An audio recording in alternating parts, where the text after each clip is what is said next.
வணக்கம். ஹிந்து ராஷ்டிரா, பிரச்சண்ட பாரத், இந்த வார்த்தைகளை எப்படி கண்டுபிடித்தார்கள்? இஸ்ரேலிற்கும் அமெரிக்காவிற்கும் இந்தியாவில் இருக்கக்கூடிய இந்துத்துவவாதிகளுக்கும் இந்த ஐடியாக்கள் எங்கிருந்து கிளம்புகிறது?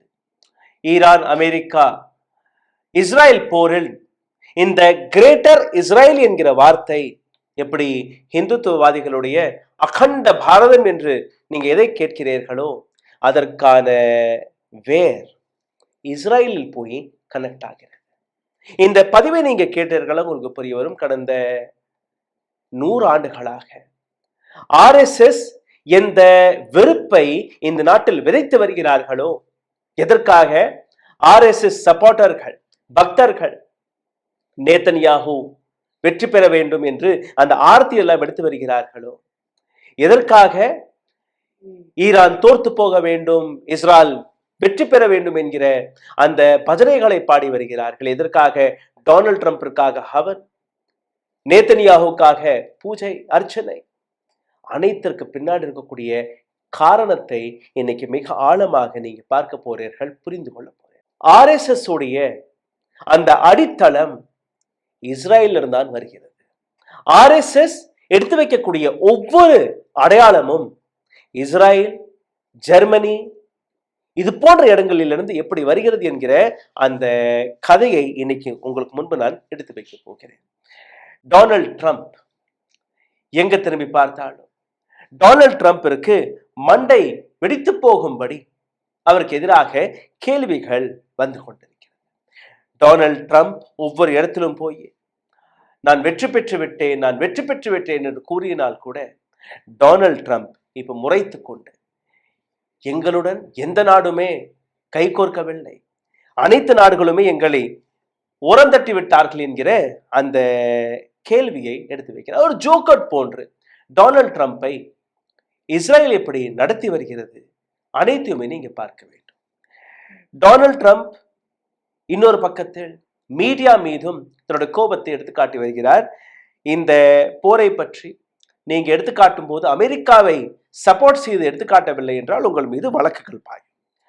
இந்த அளவில் டொனால்ட் ட்ரம்ப் பதற்றத்தில் இருக்கும் போது, இந்த அளவில் டொனால்ட் ட்ரம்ப் உளறி கொட்டி கொண்டிருக்கும் போது இஸ்ரேல் அமைதியாக தன் வேலையை பார்த்து கொண்டிருக்கிறது.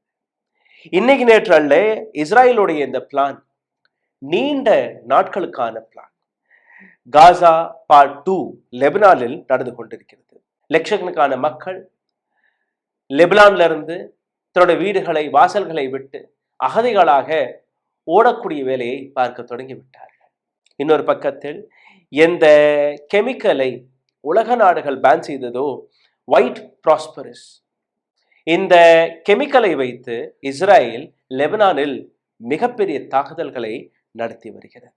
அமெரிக்கா இஸ்ரேல் போரில் எதற்காக குதித்தது என்கிற அந்த புரிதலை இல்லாமல், அமெரிக்காவை இஸ்ரேல் எதற்காக இந்த போரில் இழுத்தது என்கிற அந்த புரிதலை இல்லாமல் ஒரு கோமாளி போன்று டொனால்ட் ட்ரம்ப் உலகத்திற்கு முன்பு நாடகம் ஆடிக்கொண்டிருக்கிறார். ஒரு பப்புன் போன்று டொனால்ட் ட்ரம்பை ஆட்டி படைக்கக்கூடிய வேலை. இதற்கு பின்னாடி இருக்கக்கூடிய ஒரு ஆழமான கதை இன்னைக்கு நீங்க பார்க்க போறீர்கள், உங்களுக்கு புரிய வரும். டொனால்ட் ட்ரம்ப், நரேந்திர மோடி, இவர்கள் எல்லாமே பப்பட்ஸ்கள் மற்றும் தான். ஆனால் இவர்களை இயக்கக்கூடிய சக்திகள் நேதன்யாகு போன்ற நபர்கள். இவர்களுக்கு பின்னாடி இருக்கக்கூடிய சக்திகள் அந்த granny capitalism. Iran, America, Israel போரை ஒரு தர்ம யுத்தமாக நீங்க பாருங்கள். இதற்கு பின்னாடி ஒரு மதவெறி இருக்கிறது, இதற்கு பின்னாடி ஒரு தர்ம யுத்தம் இருக்கிறது. இஸ்ரேல் போரை புரிந்து கொள்வதற்கு இதற்கான பேக்ரவுண்டை இன்னைக்கு நீங்க புரிந்து கொள்ள வேண்டும். Regional war between Jewish and Muslim. எப்படி இந்தியாவில் ஹிந்து முஸ்லிம் என்கிற அந்த பிரிவினவாதத்தை விதைத்து இஸ்லாமியர்களை ஒரு வில்லனாக எடுத்து காட்டி இந்துக்களை தூண்டிவிட்டு அவர்களை கொல்ல சொல்லி வேடிக்கை பார்த்து வருகிறார்களோ, இதே போன்ற விஷயம்தான் ஜூயிஷ்களும் பார்த்து வருகிறார்கள். இந்த போர் ஜூயிஷ் வர்சஸ் முஸ்லிமாக எப்படி மாறியது? இதற்கு பின்னாடி இருக்கக்கூடிய உண்மை ஜெருசலம் என்கிற இந்த இடத்தில் புதைக்கப்பட்டுள்ளது. ஜெருசலம் ஒரு பக்கம் ஜூயிஷ்களுக்கான மிகப்பெரிய பவித்திர ஸ்தலமாக இருந்தால் கூட இன்னொரு பக்கம் இஸ்லாமியர்களுடைய பவித்திர ஸ்தலம் கூட. Holi place in the world, உலகத்திலேயே மிக பவித்திரமாக இருக்கக்கூடிய இடம்தான் ஜெருசலம் என்று இவர்கள் எடுத்து காட்டுகிறார்கள். அமெரிக்கன் பொலிட்டீஷியன்ஸ்கள் இஸ்ரேலின் அந்த பப்பெட் போன்று எப்படி தாண்டவம் ஆடுகிறார்கள் அதை நீங்க பார்க்க வேண்டும். பல இடங்களில் நீங்க பார்த்தீர்கள்னா அமெரிக்காவில் இருக்கக்கூடிய பொலிட்டீஷியன்ஸ்கள் அமெரிக்காவிற்காக வேலை பார்க்க மாட்டார்கள். ஜூயிஷ் லாபிக்காக, இஸ்ரேலிற்காக வேலை பார்க்கக்கூடிய பொலிட்டீஷியன்ஸ்கள் ஏராளமான நபர்கள் அமெரிக்காவில் இருக்கிறார்கள். உதாரணத்திற்கு லிண்ட்சே கிரஹாம், இந்த நபருடைய வார்த்தையை கேளுங்கள், உங்களுக்கு புரிய வரும் எந்த அளவில் இந்த நபர் அமெரிக்காவுடைய இன்ட்ரெஸ்டிற்காக வேலை பார்ப்பதல்ல. இந்த நபர் வேலை பார்ப்பது ஜூயிஷ் லாபிக்காக. எப்படி நரேந்திர மோடி இந்தியாவிற்காக வேலை பார்க்க மாட்டாரோ, கிரானிக் கேபிட்டலிசம் குஜராத்திகள் அடானி அம்பானி போன்ற நபர்களுக்கு வேலை பார்ப்பாரோ, அதே போன்ற பேட்டர்னை இங்க நீங்க பார்க்க முடியும். இங்க தர்ம யுத்தம், மதவெறி. இந்தியாவில் பண யுத்தம், பணவெறி. This is a religious war. Who wins it at the end of the day? Do the radical Islamic terrorists who want to kill all the Jews because God told them to? Who want to kill me because I'm an infidel? Who want to purify Islam to reject moderation and make everybody a jihadist? This is a big deal. உடல் வலிமையை உறுதி செய்யும் சிலாஜித், கவனத்தை மேம்படுத்தும் அஸ்வகந்தா மற்றும் உயிர் சக்தியை பெருக செய்யும் சஃபேடு முஸ்லி போன்ற இமயமலையின் உணவுப் பொருட்களை கொண்டு வந்து மிஸ்டர் பர்ஃபெக்ட் உருவாக்கப்பட்டுள்ளது. உங்கள் முழு குடும்பத்தின் ஆரோக்கியத்தை மா நேச்சுரல்ஸ் மூலம் உறுதி செய்திருங்கள். 100% இயற்கையான மூலிகை பொருட்கள் மூலம் உருவாக்கப்பட்ட மிஸ்டர் பர்ஃபெக்ட் மற்றும் மிஸ் பர்ஃபெக்ட் தலைமுறையாக குடும்பங்களின் உடல் வலிமை, மன வலிமை மற்றும் மகிழ்ச்சியை பெருக செய்கிறது. உங்கள் மகிழ்ச்சியான பயணத்தை துவங்க www.manaturals.com என்ற இணையதளத்தை பார்வையிடவும் அல்லது வாட்ஸ்அப் எண்ணிலும் தொடர்பு கொள்ளலாம்.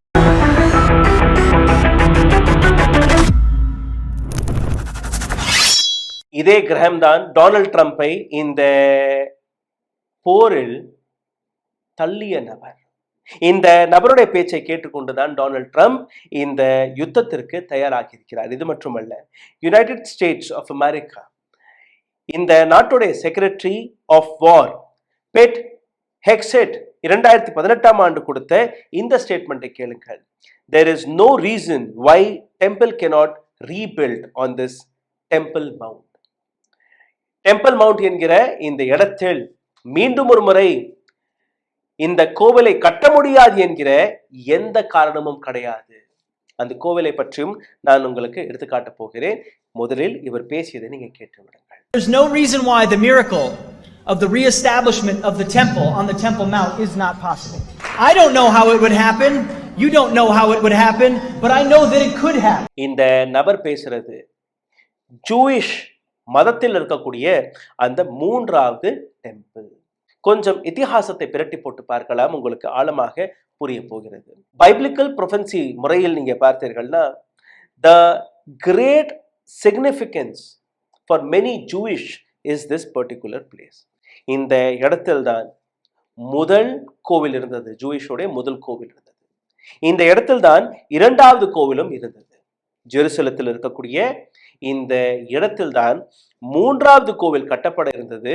அந்த 3வது கோவில் கட்டப்படுவதற்கு முன்பே இப்ப இருக்கக்கூடிய அல் அக்ஸா மாஸ்க் இந்த இடத்தில் உருவாக்கப்பட்டது. த ஹோலியஸ்ட் பிளேஸ் இன் இஸ்லாம், 3வது மிக பவித்திரமான ஸ்தலம் இஸ்லாமியர்களுக்கு, முஸ்லிம்களுக்கு இருக்கக்கூடிய இந்த மசூதி. இந்த மசூதியை ஜூயிஷ்கள் எதற்காக கிளைம் செய்கிறார்கள் அதையும் நீங்க பார்க்க வேண்டும். US Israel attack on Iran, இதற்கு பின்னாடி இருக்கக்கூடிய காரணத்தை நீங்க புரிந்து கொள்ள ஆசைப்பட்டீர்கள்னா இந்த வரலாற்றையும் நீங்க மிக ஆழமாக புரிந்து கொள்ள வேண்டும். யுஎஸ் அம்பாசிடர் இஸ்ரேல் மைக் ஹெக்பி, இந்த நபர் கொடுத்த இந்த ஸ்டேட்மெண்ட்டை கேளுங்கள். அதாவது நீல் ரிவர்ல இருந்து எம்ஃபுராட் ரிவர் வரை, நீல் நதியிலிருந்து என்ஃபுராட் நதி வரை வரக்கூடிய அனைத்து நாடுகளுமே ஜூயிஷ் கிரேட்டர் இஸ்ரேலை சார்ந்த இந்த நாடுகள். எப்படி இந்தியாவில் அகண்ட பாரதம் என்று கூறுகிறார்களோ, ஆப்கானிஸ்தான் எல்லாமே இந்தியாவை சார்ந்த நாடு. பாகிஸ்தான், ஆப்கானிஸ்தான், இந்த பக்கம் பங்களாதேஷ், நேபாள் எல்லாமே இந்தியாவை சார்ந்த நாடுகள். அதே போன்ற ஒரு கிரேட்டர் இஸ்ரேலுக்கான கனவை அங்கேயும் எடுத்து காட்டுகிறார்கள். அங்க இருக்கக்கூடிய பக்தர்கள், சங்கிகள் அதையும் நம்பி இது போன்ற தலைவர்கள், இது போன்ற அரசியல்வாதிகள் வீசக்கூடிய வலையில் சிக்கி சின்ன பின்னமாகி கொண்டிருக்கிறார்கள். இன்னைக்கு அங்க உயிர் பலிகள், உயிர் சேதங்கள் ஏற்பட்டு கொண்டிருக்கிறது. அக்கார்டிங் டு பைபிள்ல இருக்கக்கூடிய ஒரு சில விஷயங்களை நீங்க பார்த்தீர்கள்னா, ஆஸ் பர் இஸ்ராயல், இந்த கிரேட்டர் இஸ்ராயலில் வரக்கூடிய அனைத்து நாடுகளுமே, அதுல ஈரான் வருது, காசா பகுதி வருது, லெபனான் வருது, அதுல வெஸ்ட் பேங்க் வருது, இது போன்ற அனைத்து பகுதிகளுமே இஸ்ரேலை சார்ந்த பகுதிகள். இந்த அனைத்தையுமே ஒரு நாள் இல்லை இன்னொரு நாள் நாங்க ஆக்கிரமிப்பு செய்வோம். இந்த பதிவில் நீங்க பார்க்கக்கூடிய 5 மிக முக்கியமான புள்ளிகள். What is the greater Israel? Greater இஸ்ரேலுக்கான அர்த்தம் என்ன? அந்த எக்ஸ்பான்ஷன் என்ன? இந்த விஷயத்தை பற்றி எந்த பைபிளில் எங்க எழுதியிருக்கிறார்கள்? இதை தாண்டி 3வது கோவிலுக்கான அர்த்தம் என்ன? 3வது கேள்வி, அல் அஸ்கா மாஸ்க். இப்போ ஜெருசலம்ல இருக்கக்கூடிய இந்த அல் அஸ்கா மாஸ்க் ஜூயிஷ் மற்றும் இஸ்லாமியர்களுக்கு நடுவே இருக்கக்கூடிய அந்த கான்ஃப்ளிக்ட் என்ன? இதை தாண்டி இந்த போர் உண்மையிலேயே ஒரு தர்ம யுத்தமாக மாறிவிட்டதா, ஒரு மத யுத்தமாக மாறிவிட்டதா என்கிற அந்த கேள்விக்கான விடயத்தையும் இந்த பதிவில் நாம பார்க்க போகிறோம். கடைசியாக எப்படி இஸ்ரேல் இந்த ப்ராஜெக்டை மிக சூழ்ச்சியாக ஆழமாக நடத்தி வருகிறது. இந்த 5 புள்ளிகளை பார்ப்பதற்கு முன்பு ஒரு சிறிய கோரிக்கை. இந்த சேனலை தொடர்ந்து முடக்கக்கூடிய வேலையை பார்த்து வருகிறார்கள். காரணம், நாங்கள் காட்டக்கூடிய இது போன்ற உண்மைகள் உங்களிடம் வந்து சேரக்கூடாது. இதிலிருந்து மீட்டெடுப்பதற்காக உங்களுடைய உதவி தேவைப்படுகிறது. நீங்க செய்ய வேண்டிய ஒரு சில சாதாரணமான விஷயங்கள்.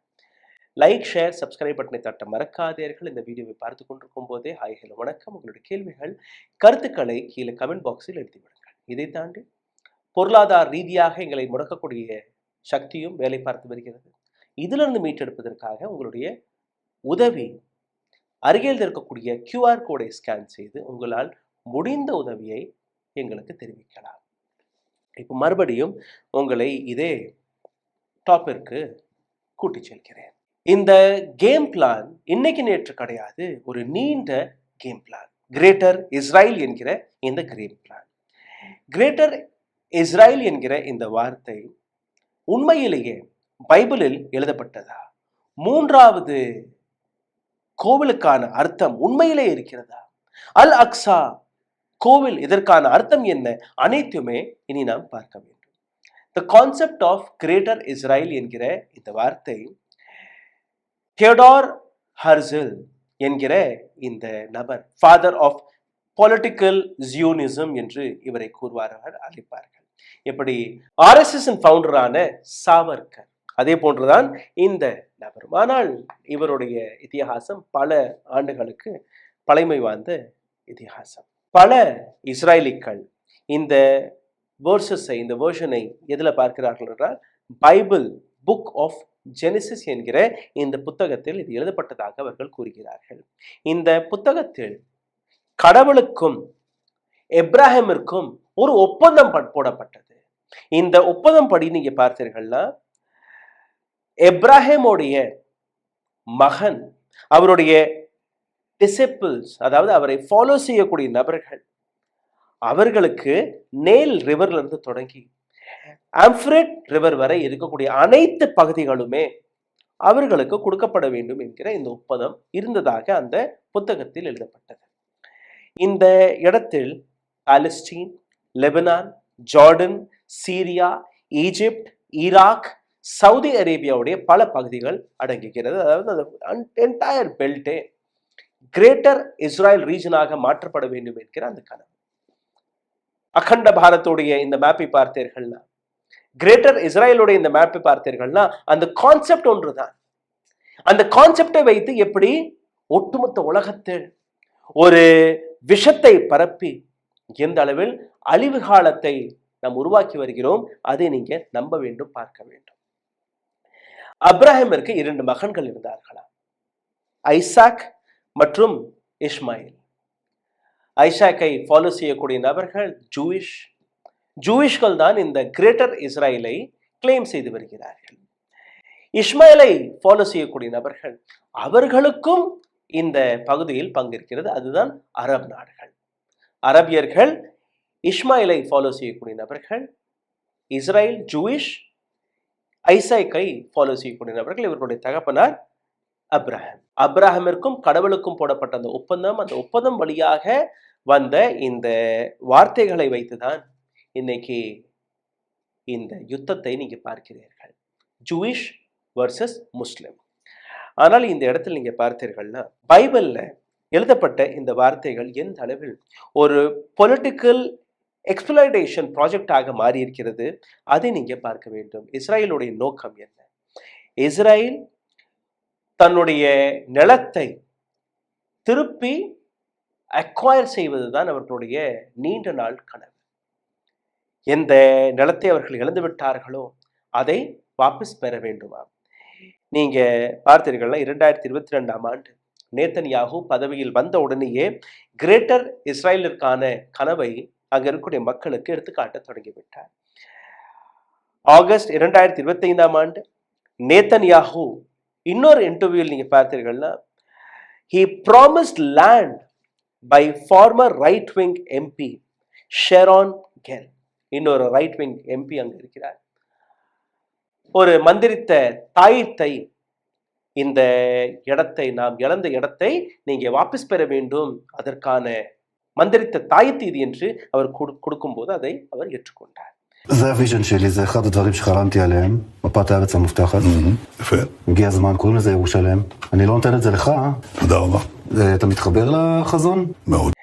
இந்த வீடியோ வெளிவந்த உடனேயே 31 அரபு நாடுகள், முஸ்லிம் கண்ட்ரிஸ் இதை மிக கடுமையாக கண்டித்தார்கள். இஸ்ரேலி பிரைம் மினிஸ்டர் நேத்தன்யாகு செய்த இந்த செயல் அரபு நாடுகளுடைய செக்யூரிட்டி, சாவரனிட்டிக்கு எதிராக இருக்கிறது, குளோபல் பீஸிற்கு எதிராக இருக்கிறது. ஆனால் நேத்தன்யாகு அமைதியாக இருப்பாரா? 2024 ஆண்டு வெளிவந்த இன்னொரு வீடியோவை நீங்க பார்க்க வேண்டும். இஸ்ரேலின் ஃபைனான்ஸ் மினிஸ்டர் கொடுத்த இந்த statement, expanding Israeli border to Syria capital Damascus can also be include in it. சீரியாவில் இருக்கக்கூடிய கேபிட்டல் டமாஸ்கஸை கூட இந்த கிரேட்டர் இஸ்ரேலில் இதற்கு மேல் நாம் சேர்க்கக்கூடிய வேலையை பார்க்க வேண்டுமா? Gradually the Israel will not only be grabbed all Palestinian territories, பாலஸ்தீன்ல இருக்கக்கூடிய டெரிட்டரியை மற்றும் இஸ்ரேல் கேப்சர் செய்யாது. இந்த டெரிட்டரியில் Jordan, Lebanon, Egypt, Syria, Iraq, Saudi Arabia அனைத்துமே அடங்கும் என்கிற இந்த வார்த்தை, ஐடியா ஆஃப் கிரேட்டர் இஸ்ரேல். இந்த விஷயத்தை பற்றி பாரிஸில் 2023 ஆண்டு இந்த ஸ்டேட்மெண்ட்டை இவர் கொடுத்திருந்தார். இது மட்டுமல்ல, இவர்களுடைய கனவு இஸ்ரேல் ஏற்கனவே எந்தெந்த இடத்தை ஆக்குபை செய்திருக்கிறது அதை நீங்க பார்க்க வேண்டும். The dream of greater Israel. இன்னைக்கு எந்த இஸ்ரேலை நீங்க பார்க்கிறீர்களோ இது ஒரு ஒப்பந்தம் வழியாக வெளிவந்த இஸ்ரேல். பிரிட்டிஷ் மேண்டேட் பாலஸ்தீனுடன் போடப்பட்டது 1948 ஆண்டு. அதாவது இஸ்ரேலுடைய எல்லைகளை பிரிட்டிஷ் அரசாங்கம், இதுதான் உங்களுடைய நாடு, இதுதான் உங்களுடைய எல்லை என்கிற ஒரு விஷயத்தை ஒதுக்கி கொடுத்தார்கள். பாலஸ்தீன்ல இருக்கக்கூடிய ஒரு சிறிய பகுதியை ஒதுக்கி கொடுத்தார்கள். வேர்ல்ட் வார் 1 யுனைடெட் கிங்டம் எந்த பாலஸ்தீனை ஆக்குபை செய்தார்களோ அந்த பாலஸ்தீன்ல இருக்கக்கூடிய ஒரு பகுதி. 1948 ஆண்டு அரப் இஸ்ரேலி வாரில் இஸ்ரேல் ஒரு மிகப்பெரிய அளவில் தன்னுடைய ஆதிக்கத்தை செலுத்தி மிகப்பெரிய அளவில் பாலஸ்தீன்ல இருக்கக்கூடிய இடங்களை கைவசப்படுத்தினார்கள். இன்னைக்கும் நீங்க பார்த்தீர்கள்னா இந்த மிகப்பெரிய பகுதி இஸ்ரேல் கையில் தான் இருக்கிறது. ஒரு சிறிய ஒண்டி பொழைக்க வந்த நபர்கள் இன்னைக்கு ஒட்டுமொத்த பாலஸ் நாட்டிலே தன்னுடைய ஆதிக்கத்தை செலுத்த தொடங்கிவிட்டார்கள். வெஸ்ட் பேங்க்ல இருந்து காசா ஸ்ட்ரிப் வரை அனைத்துமே இவர்களுடைய கண்ட்ரோலில் போய்விட்டது. 1967 ஆண்டு Israel defeated Arab forces again and they captured West Bank, Gaza, Sinai Peninsula in Egypt, Golan Heights in Syria. அனைத்துமே இவர்களுடைய கைவச போனது.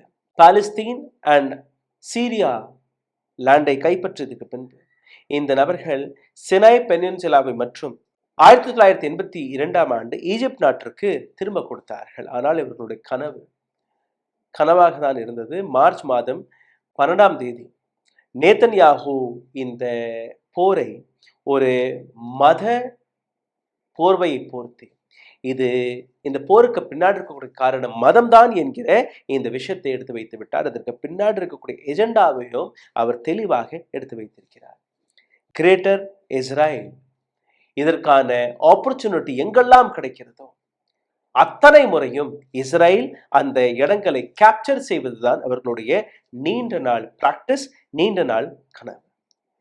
கிரேட்டர் இஸ்ரேல் ப்ராஜெக்ட் எந்த அளவில் சீரியஸாக இருக்கிறதுன்னு நீங்க பார்த்தீர்கள்னா, இஸ்ரேல் ஈரான் மீது நடத்தப்பட்ட இந்த தாக்குதல், அதற்கு பின்னாடி இருக்கக்கூடிய காரணம், இஸ்ரேலை தடுத்து நிறுத்தக்கூடிய ஒரே சக்தி ஈரான் மற்றும் தான் அந்த பகுதியில். வேற எந்த நாட்டுக்குமே இந்த தைரியம் கிடையாது. ஆனால் இஸ்ரேலிற்கு நன்றாகவே தெரியும், தனிச்சையாக ஈரானை மோத முடியாது, ஈரானுடன் வெல்ல முடியாது. அதனால் அவர்கள் போட்ட இன்னொரு திட்டம், அமெரிக்க பிரசிடென்ட்களை வழிவீச தொடங்கினார்கள். 1948 ஆண்டிலிருந்து அடுத்தடுத்து வந்த அனைத்து பிரசிடென்ட்கள் மீது இஸ்ரேலியன் லாபி, ஜூயிஷ் லாபி, அமெரிக்காவில் இருக்கக்கூடிய லாபி பணத்தை கொடுத்து, ரைட் விங்கர்ஸ்களுக்கு பணத்தை கொடுத்து தனக்கு சாதகமாக ஒரு பிரசிடென்ட், அந்த பிரசிடென்ட்டை தேடிக்கொண்டிருந்தார்கள். பராக் ஒபாமாவிலிருந்து தொடங்கி இதற்கு முன்னாடி வந்த ஏராளமான பிரசிடென்ட்கள் அனைவருமே இவர்களுடைய யுத்தியை புரிந்து கொண்டு, இவர்களுடைய சூழ்ச்சியை புரிந்து கொண்டு, இவர்கள் கேட்டதற்கெல்லாம் தலையசைக்கவில்லை. முதல் முறையாக இவர்களுக்கு பயன்படும்படி ஒரு ஈடியட் இவர்களுக்கு கிடைத்திருக்கிறார். Useful idiot Donald Trump. குடுகுடுப்பை அடிக்கும் போது இவர் அப்படியே பப்பெட் போன்று தாண்டவம் ஆடக்கூடிய வேலையை பார்த்து வருகிறார். ஸோ டொனால்ட் ட்ரம்ப் இந்த இடத்தில் வந்த உடனேயே அவர் என்னெல்லாம் செய்தார், அவரை வைத்து எப்படி இந்த ஒட்டுமொத்த நாடகத்தை ஆடுகிறார்கள், அதை நீங்க பார்க்க வேண்டும். கேளுங்கள். Protect their own territory because it is their territory and they should come and they should help us. Maybe we shouldn't even be there at all because we don't need it. We have a lot of oil. இந்த ஒட்டுமொத்த சூழ்ச்சியை அமெரிக்கர்கள் புரிந்து கொள்ள தொடங்கிவிட்டார்கள். அதாவது அமெரிக்காவை Donald Trump நடத்தவில்லை, அமெரிக்காவை இஸ்ரேல் தான் இயக்கி வருகிறது.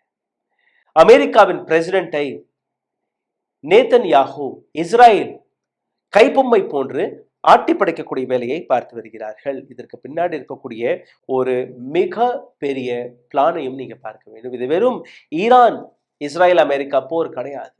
இதற்கு பின்னாடி இருக்கக்கூடிய ஒரு மிக பெரிய ட்ரீம், கிரேட்டர் இஸ்ரேல், இன்னைக்கும் அன்ஃபுல்ஃபில்டாக இருக்கிறது. நாளைக்கும் இது சாத்தியப்படாது என்று நீங்க நம்பிக்கொள்ளுங்கள். ஆனால் இதற்கு பின்னாடி இருக்கக்கூடிய இன்னொரு ஆம்பிஷியஸ் ப்ராஜெக்ட், ஜெருசலம் இவர்கள் கையில் வர வேண்டும். The holiest spot in the earth என்ற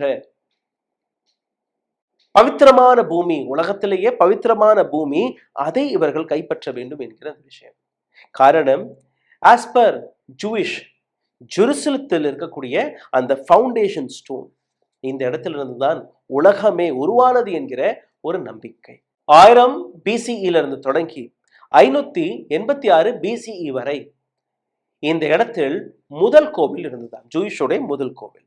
இந்த கோவிலை கிங் சாலமோன் கட்டியதாகவும், இந்த கோவிலை பேபி லோனியன் டெஸ்ட்ராய் செய்ததாகவும், அதாவது அழித்ததாகவும் ஒரு தகவல் இருக்கிறது. இரண்டாவது கோவில் 1515 BCE 70 AD வரை ரோமன்ஸ் இந்த கோவிலை கட்டியதாகவும், புதிதாக வந்த கிறிஸ்டானிட்டி, அப்போதான் உருவான கிறிஸ்டானிட்டி, அதை அழித்ததாகவும் கூறியிருக்கிறார்கள். அதாவது இந்த இரண்டு இடத்திற்கு பின்பு மூன்றாவது கோவில் எந்த இடத்தில் அந்த செகண்ட் கோவில் இருந்ததோ அந்த இடத்தில் தான் இப்போ அல் அக்ஸா காம்ப்ளெக்ஸ் இருக்கிறது. இந்த அல் அக்ஸா காம்ப்ளெக்ஸ்க்குள்ளதான் அல் அக்ஸா மசூதியும் இருக்கிறது. இப்போ இஸ்லாமியர்கள் இதை எந்த அளவில் நம்புகிறார்கள், ஜூயிஷ்கள் இந்த இடத்தை எப்படி நம்புகிறார்கள் இங்கே பார்த்தீர்கள்னா, உமையாத் அல் மலிக் மார்வான் இந்த அல் அக்ஸா மசூதியை கட்டியதாக ஒரு தகவல். 691 or 692 CE இந்த அல் அக்ஸா மசூதியை கட்டியதாக. இந்த இடத்தில் இரண்டாவது கோவிலுடைய ஒரு சிவர் மற்றும் தான் இருக்கிறது.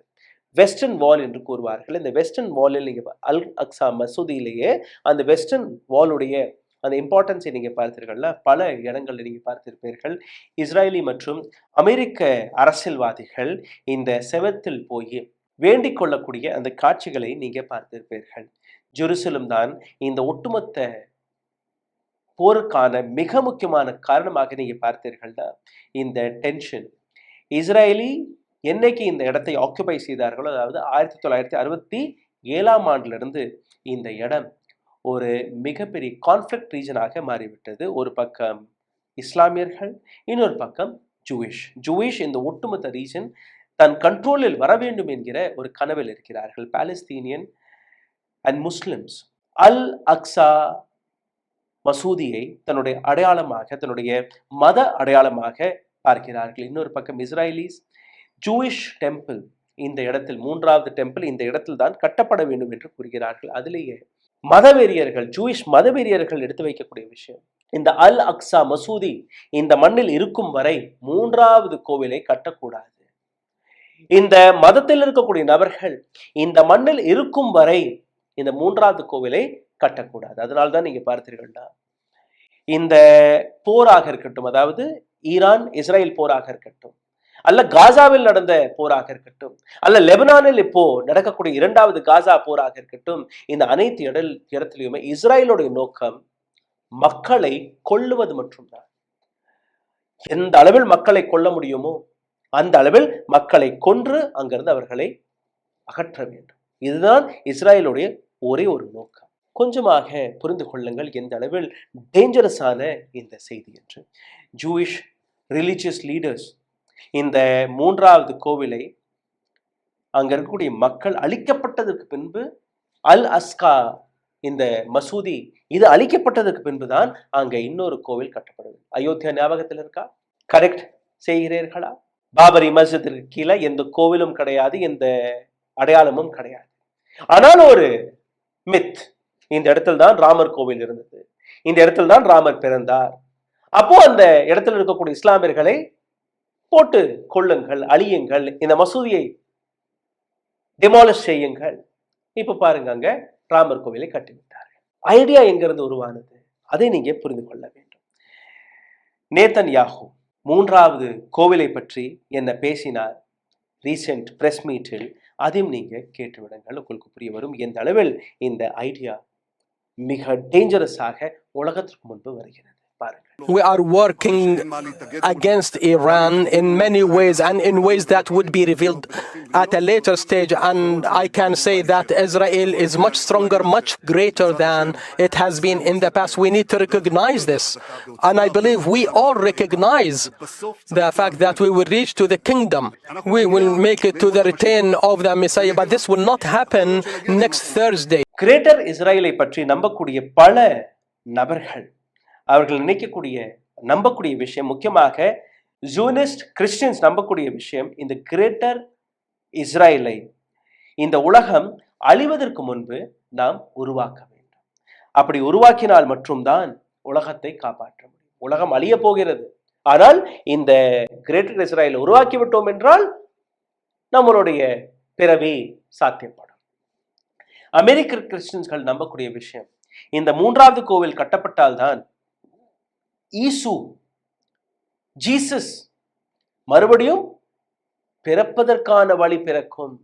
மூட நம்பிக்கை பாருங்கள். America supposed to be the most educated country in the world, but Americans believe இந்த கோவில் கட்டப்பட்டால்தான் ஜீசஸ் கிரைஸ்ட் மறுபடியும் பிறந்து வருவாரா. இதை இவர்கள் நம்புகிறார்கள். இது மட்டுமல்ல, எந்த அளவில் இந்த விஷயத்தை அங்க இருக்கக்கூடிய பாதிரியார்கள், அங்க இருக்கக்கூடிய மதவெறியர்கள் எடுத்து காட்டுகிறார்கள். அந்த காட்சியும் நீங்க பாருங்கள். I'm sick of all these Christians saying we ought to have peace with Islam. Islam is a satanic death cult, and they would cut your head off before I said amen in this sermon if they had a chance to. What they ought to do is evacuate up there on the hill and get a great big missile and blow that wicked dome of the rock plumb off of the spot where it's standing right now, so we can get that third temple rebuilt and usher in the coming of Jesus. United States Secretary of War Pete Hegseth எடுத்து வைத்த இந்த விஷயம். 2018 ஆண்டே அவர் கொடுத்த அந்த statement, Trump is the best leader for you. இஸ்ரேலிடம் எடுத்துக்காட்டிய அந்த நபர், Trump is the best leader for you. இந்த நபருடைய அட்வான்டேஜை நீங்க எடுத்துக்கொள்ளுங்கள். இந்த நபர் ஆட்சியில் இருக்கும் போதே உங்களுடைய திட்டங்களை சாதித்துக் கொள்ளுங்கள். This is what the dangerous line is. யுஎஸ்இன் செனட்டர் லிண்ட்சே கிரஹாம் இதை ரிலீஜியஸ் வாராக எடுத்து காட்டுகிறார்.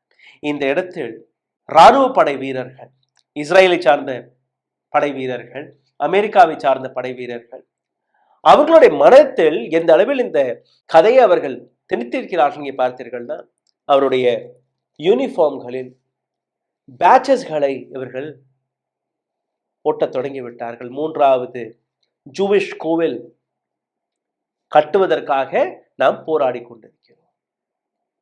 அமெரிக்கன்ஸ் அண்ட் இஸ்ரேலி ஆர்ம்ட் போர்சஸ்கள் தன்னுடைய வாகனங்களில் இந்த அல் அக்ஸா மசூதியை அழித்து விடுவோம் என்கிற ஒரு மெசேஜையும் எழுதிவிடுகிறார்கள். நீங்க இன்னொரு மெசேஜை நீங்க பார்க்க வேண்டும். பிப்ரவரி 22 நடந்த அந்த முதல் அட்டாக்கில் அவர்கள் யாரை கொன்றார்கள்? ஈரானின் supreme leader Ayatollah Ali Khamenei. Ayatollah Ali Khamenei வெறும் ஈரானின் தலைவர் மற்றும் கிடையாது, அவர் ஒரு மதகுரு. இஸ்லாமிய மதத்தில் இருக்கக்கூடிய ஷியா கம்யூனிட்டியை ஃபாலோ செய்யக்கூடிய நபர்கள் அவர்களுடைய மதகுரு. அப்போ இந்த தாக்குதலுக்கு பின்பு, அவரை கொன்றுவிட்டதற்கு பின்பு, அதுவும் ரமதான் மாதத்தில் ஒரு மத தலைவரை நீங்க கொண்டிருக்கிறீர்கள், இதற்கான இம்ப்ளிகேஷன் எப்படி மாறப்போகிறது, இதற்கான ரெட்டாலியேஷன் எப்படி வரும் என்று உங்களுக்கு புரியவில்லையா? எந்த அளவில் முட்டாள்தனமான வேலையை இவர்கள் பார்த்திருக்கிறார்கள். இஸ்ரேல் இதற்கு மேல் இந்த போர் இன்னும் அதிகமாக பரவ வேண்டும் என்கிற ஃபால்ஸ் பிளாக் ஆபரேஷன்ஸ்களும் செய்தார்கள். அதாவது எந்த நாடுகளில் ஈரான் தாக்கவே இல்லையோ அங்கேயும் ஈரான் தாக்கியதாக ஒரு போலி நாடகத்தை ஆடினார்கள். சவுதி அரேபியாவில் நடந்த தாக்குதலாக இருக்கட்டும், அல்ல சைப்ரஸில் நடந்த தாக்குதலாக இருக்கட்டும், இந்த 2 இடங்களில் நடந்த தாக்குதல், இஸ்ரேல் நடத்திய தாக்குதல் பெயர் ஈரான் மீது. இவர்களுடைய நோக்கம் அதை நீங்க பார்த்தீர்கள்னா, ஒட்டுமொத்த மிடில் ஈஸ்டில் நேதன்யாகு இதை கூறிவிட்டார். டொனால்ட் ட்ரம்ப் பல நாடுகள் இதற்குள் குதிக்க வேண்டும் என்கிற, ஏன்னா நீங்க அந்த போர் நடத்தக்கூடிய விதத்தை பாருங்கள். அவர்களிடம் அப்ரஹாம் லிங்கன் இருக்கிறது, ஜார்ஜ் ஃபோர்ட் என்கிற போர்க்கப்பல் இருக்கிறது. இஸ்ரேலில் இருந்து அவர்கள் தாக்குதலை நடத்த முடியும். ஆனால் அமெரிக்கா யுஏஇல இருக்கக்கூடிய அமெரிக்கன் பேஸ், கத்தர்ல இருக்கக்கூடிய அமெரிக்கன் பேஸ், யுஏஇல இருக்கக்கூடிய அமெரிக்கன் பேஸ், மிடில் ஈஸ்ட்ல இருக்கக்கூடிய ஓமான், இது போன்ற அனைத்து பேசஸ்களில் இருந்து தான் அந்த தாக்குதல் நடத்துகிறார்கள். காரணம், ஈரான் கூறியது என்ன? உங்க நாட்டிலிருந்து எங்கள் மீது தாக்குதல் நடந்தால் நாங்க பதிலடி தாக்குதல் கொடுப்போம். ஆனால் ஈரான் இந்த இடத்தில் மிக பர்ஃபெக்டாக, மிக சூதானமாக இந்த தாக்குதல்களை நடத்தி வருகிறார்கள். அதாவது அவர்கள் தாக்கக்கூடிய இடங்கள் வெறும் அமெரிக்க பேசஸ்கள் மட்டும்தான். இஸ்ரேல் மீது தாக்குதல் நடக்கிறது, அமெரிக்கன் பேசஸ்களில் மட்டும்தான் தாக்குதல் நடக்கிறது ஒழிய எந்த விதமான அரபு நாட்டை சார்ந்த நபர்கள், அந்த மக்கள், அவர்கள் கொல்லப்படக்கூடாது. அப்படி பார்த்து அவர்கள் அந்த மிசைல்களை அடித்து வருகிறார்கள். இஸ்ரேல் அவர்களுடைய நோக்கம் ஈரானை எப்படியாவது அமெரிக்காவை பயன்படுத்தி அழித்து விட வேண்டும் என்று. ஜூயிஷ் சுப்ரிமசி ஒட்டுமொத்த உலகத்தில் வர வேண்டும். ஜூயிஷ் உடைய இன்ஃப்ளூயன்ஸ், அவர்களுடைய கண்ட்ரோலில் ஒட்டுமொத்த மிடில் ஈஸ்டும் வர வேண்டும். இஸ்ரேல் நேதன்யாகு அங்க இருக்கக்கூடிய சுப்ரீம் லீடராக, அங்க இருக்கக்கூடிய சூப்பர் பாஸராக மாறிவிட வேண்டும் என்கிற அந்த விஷயத்தை அவரை எப்படி எடுத்து வைத்திருக்கிறார் அதை நீங்க பார்க்க வேண்டும். இது மட்டுமல்ல, அமெரிக்கர்களுக்கு புரியாத ஒரு விஷயம், ஜூயிஷ் அதாவது இஸ்ரேலிகள் அமெரிக்காவையும் தனக்கு கீழே தான் வைக்க பார்க்கிறார்களே ஒழிய அமெரிக்காவிற்கு கீழே இஸ்ரேல் இருக்கக்கூடாது, இஸ்ரேல் இருக்க கீழே அமெரிக்கா இருக்க வேண்டும் என்கிற அந்த விஷயம் பாருங்கள். These achievements are increasing the status of Israel as superpower more than ever. Our threats come and go, but when we become a regional superpower, and in many respects a global superpower, we have the power to push away threats and ensure our future. Jerusalem, அங்க இருக்கக்கூடிய Al Aqsa மசூதி, இந்த இடம் centre of faith, identity and history. அனைத்தையுமே நீங்க பார்த்தீர்கள்னா middle ஈஸ்ட்ல இருக்கக்கூடிய global politics இந்த இடத்தில் எந்த அளவில் சின்னாபின்னமாக போகிறது, இந்த இடத்துல இருக்கக்கூடிய அனைத்து நாடுகளுமே ஒருத்தருக்கு ஒருத்தர் எதிரியாக மாறிவிட்டால் அதற்கான லாபம் எங்க இருக்கும்? இதை எப்படி தடுத்து நிறுத்துவது? இஸ்ரேலை தடுத்து நிறுத்த முடியுமா? கொஞ்சம் கடினம் தான், ஆனால் நிச்சயமாக தடுத்து நிறுத்த முடியும். அமெரிக்கர்களால் தடுத்து நிறுத்த முடியும். அமெரிக்கர்கள் டொனால்ட் ட்ரம்பை கண்ட்ரோல் செய்தார்கள்னா, டொனால்ட் ட்ரம்புக்கு எதிராக அங்களுடைய மக்கள் களமிறங்கினார்கள்னா, ஜூயிஷ்காக எதற்காக நீங்க களமிறங்கிறீர்கள்? ஏன்னா தொடக்கத்திலே நான் காட்டியதுதான், டொனால்ட் ட்ரம்பிற்கு எதற்காக இந்த போரில் குதித்தார் என்றே அவருக்கு புரியவில்லை. ஜூயிஷ் லாபி ஒட்டுமொத்த உலகத்திலேயே சுப்ரிமசியை இம்ப்ளிமெண்ட் செய்வதற்கான வேலையை பார்க்கிறது.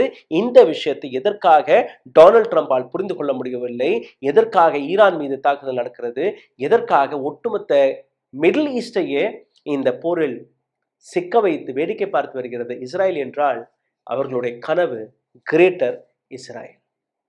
இந்த வீடியோவில் பல இன்ஃபர்மேஷனை கொடுத்திருக்கிறோம். உங்களுக்கு இந்த வீடியோ பிடித்திருக்கும் என்று நம்புகிறேன். உங்களுடைய கருத்துக்களை, கேள்விகளை நிச்சயமாக கீழே கமெண்ட் பாக்ஸில் எழுதுவீர்கள் என்று நம்புகிறேன். இந்த வீடியோவை பகிருங்கள், லைக், ஷேர், சப்ஸ்கிரைப் பட்டனை தட்டி அருகில் இருக்கக்கூடிய QR கோடை பயன்படுத்தி உங்களால் முடிந்த பொருளாதார உதவியும் நீங்க எங்களுக்கு தெரிவிக்கலாம். நன்றி, வணக்கம். ஊடகம் கார்ப்பரேட் அரசியல்வாதிகளின் கைப்பாவையாக அடிமைகளாக இருந்தது போதும், இனி சாட்டை எடுத்து சுழற்றும் நேரம் வந்துவிட்டது. ஊடகம் பொதுமக்களாகிய உங்களுக்காக, உங்களாலேயே இயக்கப்பட வேண்டும். ஊடக சுதந்திரத்திற்காக உங்களின் பங்களிப்பை இன்றே அளித்திடுங்கள்.